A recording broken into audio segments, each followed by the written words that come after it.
और इसकी शुरुआत 1982 में जब गुड़गांव में मारुति सुजुकी आई थी, तब से गुड़गांव उद्योग का केंद्र बनना शुरू हुआ। और धीरे धीरे मैं कहूँगा कि सभी सरकारों का कोई ना कोई योगदान गुड़गांव के विकास में रहा है, जिसमें सबसे अहम भूमिका, सबसे महत्वपूर्ण भूमिका 2005 से लेकर के 2014 तक जो हमारी कांग्रेस पार्टी की सरकार थी, आदरणीय भूपेंद्र सिंह हुड्डा जी जो मुख्यमंत्री थे, वो जो अहम और क्रूशियल 10 साल गुड़गांव के लिए थे, उसमें गुड़गांव की एक नई परिकल्पना पूरे देश ने और विश्व ने देखी।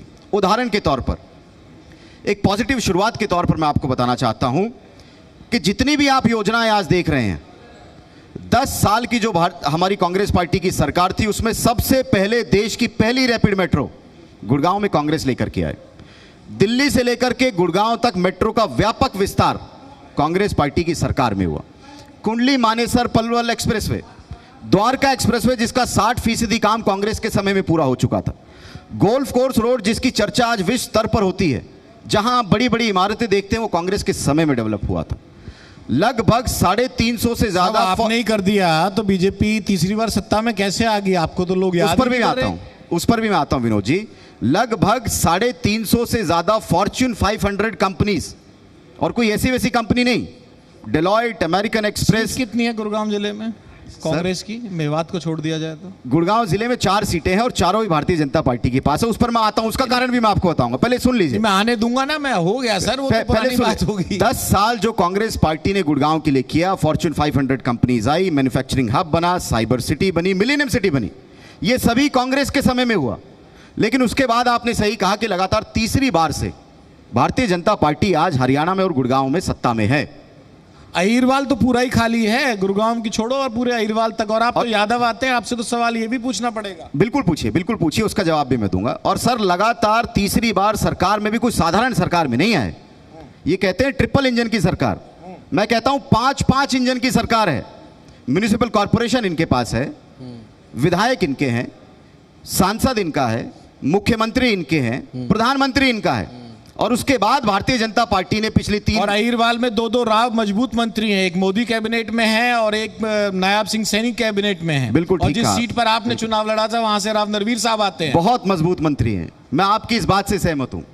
और सभी दर्शकों को कहना चाहता हूं कि इतने मजबूत मंत्री हैं कि आखिर में उन्होंने तीसरी बार जब भारतीय जनता पार्टी की सरकार हरियाणा में विफल हो चुकी थी, तब उन्होंने ये स्टेटमेंट भरे मंच से ये दे दिया कि नायब सिंह सैनी जी को गुड़गांव से आकर के चुनाव लड़ लीजिए। नायब सिंह सैनी जी, हम आपको अहिरवाल और दक्षिणी हरियाणा का मुख्यमंत्री मान लेंगे। इतने मजबूत मंत्री हैं वो। क्या अहिरवाल के अंदर शौर्य नहीं है? अहिरवाल एक बलिदानों की भूमि है, ऐतिहासिक भूमि है। प्रधानमंत्री नरेंद्र मोदी जी ने भी जब 2014 सारे शौर्यवीर तो बीजेपी के पास ही है ना। राव नरवीर साहब कुछ कह रहे हैं, आपने कहा, एक जिक्र किया, राविंद्र जी साहब को क्यों भूल जाते हैं आप? टीस तो उनके मन में भी कहीं ना कहीं रहती है ना मुख्यमंत्री बनने की। देखिए, निश्चित रूप से भारतीय जनता पार्टी ने जितने भी नेता कांग्रेस से गए हैं, उदाहरण के तौर पर कल का ही उदाहरण मैं आपको बताता हूं। रवनीत सिंह बिट्टू जी को राज्यसभा भेज करके मंत्री बना दिया, लेकिन आज 6 महीने बाद उनकी राज्यसभा छीन ली। आसाम में जब चुनाव होता है तो प्रदेश कांग्रेस कमेटी के अध्यक्ष को तो ले जाते हैं, एक मौजूदा सांसद को ले जाते हैं, लेकिन उनको विधायक बना करके छोड़ दिया, उनको मंत्री नहीं बना पाया। राहुल गांधी जी पे तो ये आरोप लगाते हैं ना, हेमंत बिस्वा कहते हैं कि भाई कुत्ते वाले बिस्कुट हमको खिला रहे थे, हमारी बेइज्जती हो रही थी, इसलिए जाना पड़ा। वो एक प्रायोजित घटना थी, जिसके पीछे भारतीय जनता पार्टी की पूरी PR टीम, सभी एजेंसियां। सवाल ये है कि आप लोग अपने लीडर्स को रोक क्यों नहीं पाते? बीजेपी जब जार ले रही है ना, ऐसे तो सम्राट चौधरी का आप जिक्र कर सकते हैं, बंगाल के मुख्यमंत्री का आप जिक्र कर सकते हैं। मैं 4 उदाहरण और देता हूं।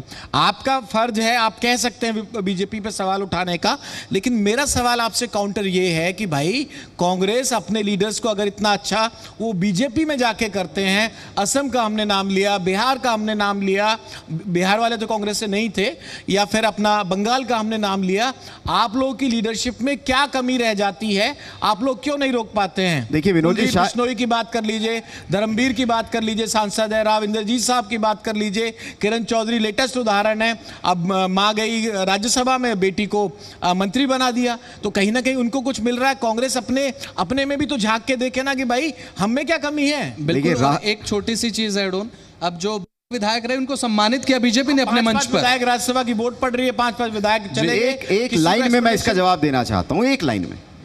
हमारे नेता श्री राहुल गांधी जी ने मंच से एक बात कही थी, शायद वो आपने सुनी नहीं या चलाई नहीं। राहुल गांधी जी ने मंच से ये कहा था कि दो तरह के घोड़े होते हैं, एक जंगी घोड़ा होता है और एक शादी का घोड़ा होता है। तो कांग्रेस पार्टी में साहब हमें अब आगे शादी के घोड़े नहीं चाहिए। जो भारतीय जनता पार्टी से नहीं लड़ सकता, जो डर कर राजनीति करता है, जिसको ये डर है कि कल सीबीआई, ईडी, इनकम टैक्स के छापे मेरे घर ना पड़ जाए, और ऐसे नेता आज हमें कांग्रेस में आवश्यकता नहीं है। हमें जंग के घोड़े चाहिए, जंगी घोड़े चाहिए जो इस सरकार से लड़ाई लड़ सकते हैं। आप गुड़गांव आए थे, हमने राहुल गांधी जी की खबर आपकी चलाई थी, मैं आपको लिंक भी भेज दूंगा, ठीक है। अब मेरे एक सवाल का जवाब दे दीजिए, जंगी घोड़े तो जब आएंगे जब गुटबाजी से आप लोग दूर आएंगे। सद्भावना यात्रा हुई, आप कितने दिन गए गुड़गांव में? सही कहा आपने, गुटबाजी के ऊपर बात करी, मैं खुद कहना चाहता था। गए थे आप यात्रा में?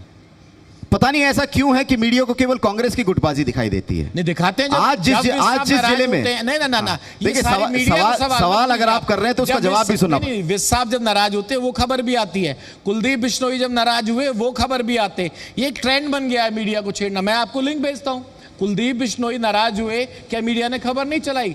अब जब अनिल विज नाराज होकर सवाल पूछते हैं अपनी सरकार से, क्या हम लोग खबर नहीं चलाते हैं? रामविलास शर्मा जब नाराज हुए, क्या हमने खबर नहीं चलाई? मैं आपसे पूछना चाहता हूं, फरीदाबाद में अभी एक सांसद, केंद्रीय राज्य मंत्री, चलाई हमने खबर, उनकी 3 लाइनें मैं आपको बताना चाहता हूं। 3 लाइनें, देखिए बड़ी सुनने वाली बात है। इनकी सरकार में सांसद और केंद्रीय राज्य मंत्री दिशा की मीटिंग में ये कहते हैं कि नगर निगम को चोरों का घर बना दिया, कमीशन लेते हैं बैठ करके। उन्होंने ये कहा मेरे घर के बाहर की जो सड़क थी वो 17 साल पहले बनी थी, यानी 17 साल पहले कांग्रेस का राज था, वो आज तक सलामत है, लेकिन अब जो नगर निगम की सड़कें बन रही है वो 4 दिन में टूट जाती हैं। उन्होंने ये बताया, बाकायदा मीटिंग में उन्होंने ये कहा कि अफदाली बन गए हैं। हमारे गुड़गांव के एक मंत्री हैं जिनका जिक्र आपने किया, बादशाहपुर से विधायक हैं, विधायक बनकर मंत्रिमंडल की शपथ लेकर जब वो गुड़गांव में आए तो क्या उन्होंने ये नहीं कहा था कि गुड़गांव को लूट करके खा गए, अफदाली बना दिया है? उस टाइम खट्टर साहब की सरकार थी, खट्टर साहब मुख्यमंत्री थे। सर जो अभी आपने बात कही कि मंत्री ने कहा था कि भाई मेरे इलाके को लूट का अड्डा बना दिया है, उस समय मेरा लाइव सेशन चल रहा था, ऑन एयर मैं ही एंकरिंग कर रहा था उस समय, और हमारे साथ कैबिनेट मंत्री जुड़े थे, विपुल गोयल जी उस समय लाइव जुड़े थे। मेरा सवाल पहला यही था उनसे, जो आपने अभी कहा कि सर लूट का अड्डा बना दिया गया, इस तरीके के बयानबाजी अब भारतीय जनता पार्टी में देखने को मिल रही है, क्या ये जनता में अविश्वास पैदा नहीं करेगा?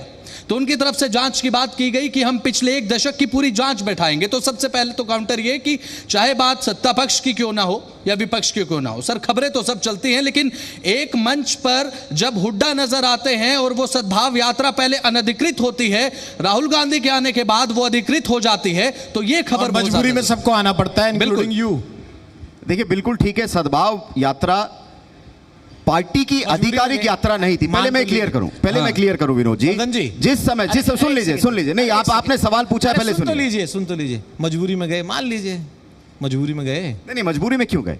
जब पार्टी ने, राहुल जी आए उस दिन गए आप, जब मजबूरी में गए। भारतीय राष्ट्रीय कांग्रेस के महासचिव और हरियाणा किया था, भारतीय राष्ट्रीय कांग्रेस के महासचिव और हरियाणा के प्रभारी ने यह कह दिया, हरियाणा प्रदेश कांग्रेस कमेटी के अध्यक्ष ने कह दिया कि सद्भाव यात्रा कांग्रेस पार्टी की आधिकारिक यात्रा नहीं थी। अध्यक्ष जी तो यही तो कंफ्यूजन है आपकी पार्टी में। आगे मैं आ रहा हूं। बाकायदा बतौर जिला अध्यक्ष होने के नाते मेरी जिम्मेदारी है, अगर पार्टी की आधिकारिक यात्रा नहीं है तो मैं उसमें शामिल नहीं हो सकता। उसके बाद आपने बताया, सवाल का जवाब नहीं दिया। उसके बाद राहुल जी आए, उसके बाद राहुल गांधी जी गुड़गांव आए। अरे बढ़ेंगे, मैं पूरा मौका दूंगा, नहीं टोकूंगा। आप कितने दिन गए एक बार कर लेते हैं ना, clear, once for all settle कर लेते हैं। जब राहुल गांधी जी गुड़गांव में आए तो हम पूरी ताकत के साथ, पूरे स्थानीय कार्यकर्ताओं के साथ बहुत भारी जोश और जुनून से राहुल गांधी जी का स्वागत किया और यात्रा में शामिल। पार्टी की वो अधिकृत यात्रा नहीं थी सर, लेकिन मैं एक आर्टिकल पढ़ रहा था एक न्यूज़पेपर में, उसमें विजेंद्र सिंह ये इंटरव्यू दे रहे थे, बयान दे रहे थे, उनकी तरफ से बात कही गई कि जब इस यात्रा को उन्होंने शुरू किया तो पार्टी आला कमान से इजाज़त ली। ऐसा तो है नहीं कि वो अपने आप शुरू कर देंगे, पार्टी आला कमान से इजाज़त तो ली गई। चाहे बात केंद्रीय की हम कर लें तो उन्होंने कहा कि पार्टी आला कमान से इजाज़त ली गई, प्रतिलिपि भूपेंद्र सिंह हुड्डा को भी भिजवाई गई थी, राव नरेंद्र सिंह को भी भिजवाई गई थी, उसके बाद वो उनका अपना स्टैंड है वो शामिल हुए। मुझे लगता है कि आप गलत व्यक्ति से गलत